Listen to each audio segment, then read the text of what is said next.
All right, show of hands. Barack Obama's been president. He's now in his 7th year. How many think race relations have gotten better? Hands up. Worse.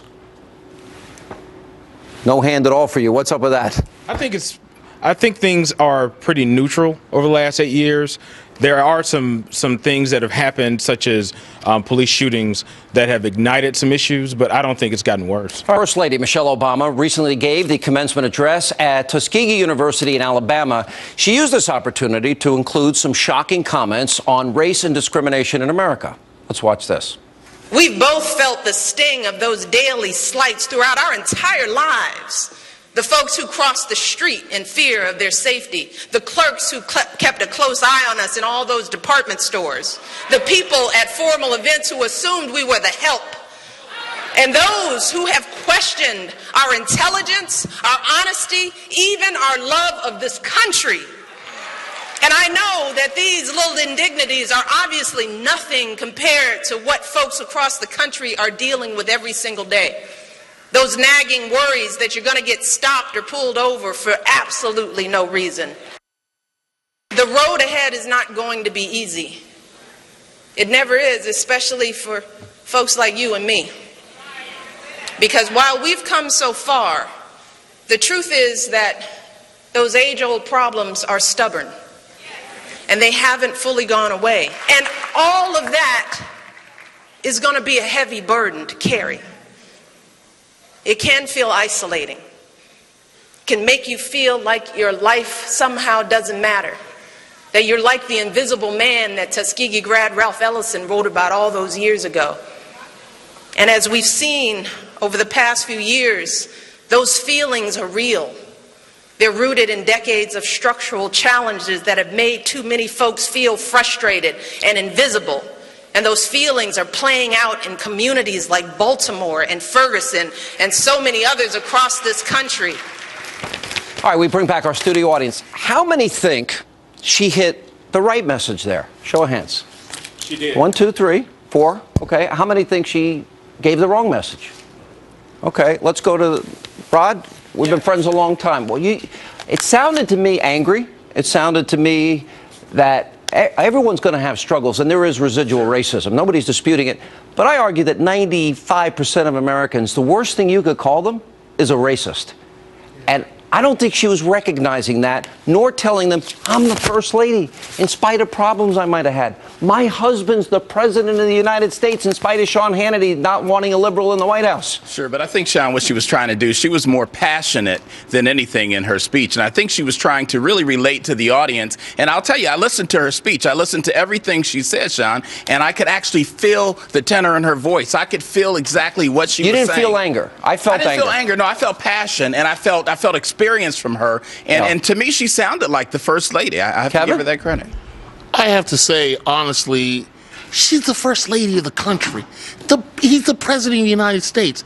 Who here, I was born in 1970.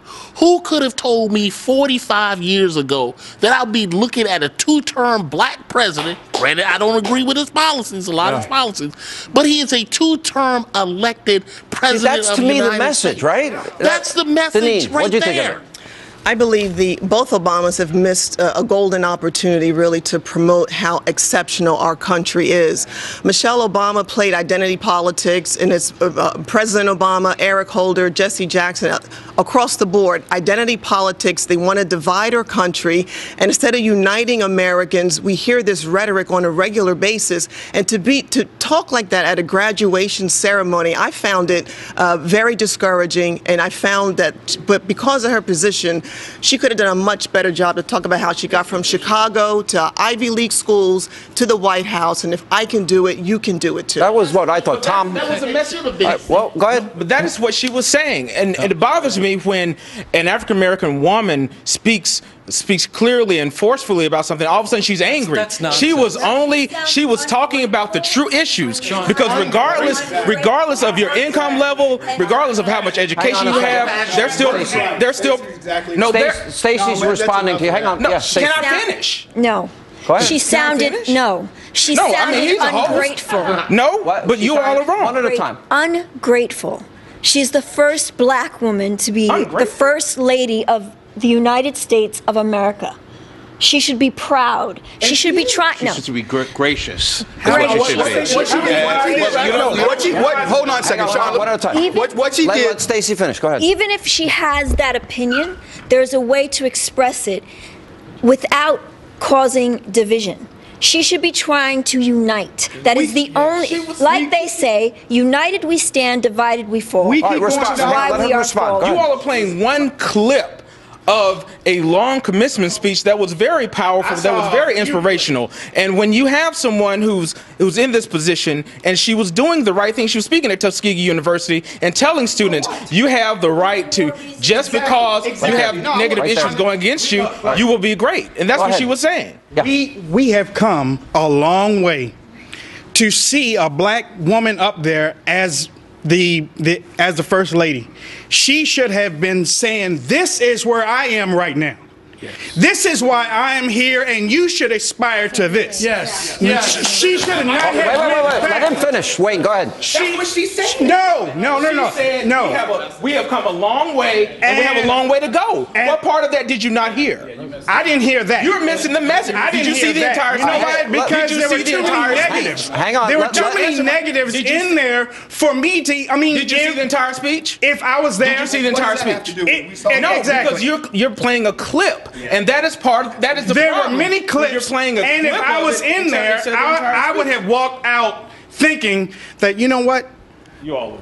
This is bad. This is bad. This is terrible. If I was in there, I would be waiting for my commencement speech. Every time the Democrats do this, and people that are in power that are black, and there's a lot of powerful black people in this country. Baltimore is a good example. Exactly. Okay? And every time they do this, they harken back to the 1960s. They harken back to slavery. Right. But instead of it being a powerful message of overcoming, it's always used as a reminder of how we Can I just make an observation? I'm looking at an audience, predominantly black Americans, all of you successful in huge ways. And I think the message, my only disagreement with you is, I listened to the tone, and I'm like, she made it. This country has righted wrongs, thankfully, corrected injustices, thankfully, made progress, thankfully, and most people are not who she was describing. And I felt that was unfair. But a lot of people are, Sean. I'm a criminal defense lawyer, and I know about profiling. I know how situations such as Ferguson, how a large percentage of people of color Hey, Sean, when you got, I got a question. Put into those positions. When the president, as a criminal defense attorney, yes, when Obama mentions the Cambridge police, Trayvon Martin, Ferguson, Missouri, Freddie Gray, in his city of Chicago, how many blacks have been killed? You don't know their names. President, wait. Why doesn't he ever talk about that? Sean, when the president, I've never heard him talk about it. Let's take his own home city.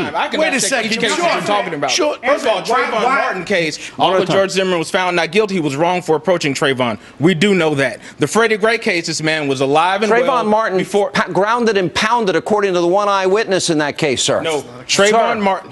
There was an eyewitness that said he saw Trayvon ground and pound with a gun. That's self-defense as well. Well, he shouldn't be involved with this. He should not be involved as the president. No, talk about it. Where was he when 2 officers got killed in New York?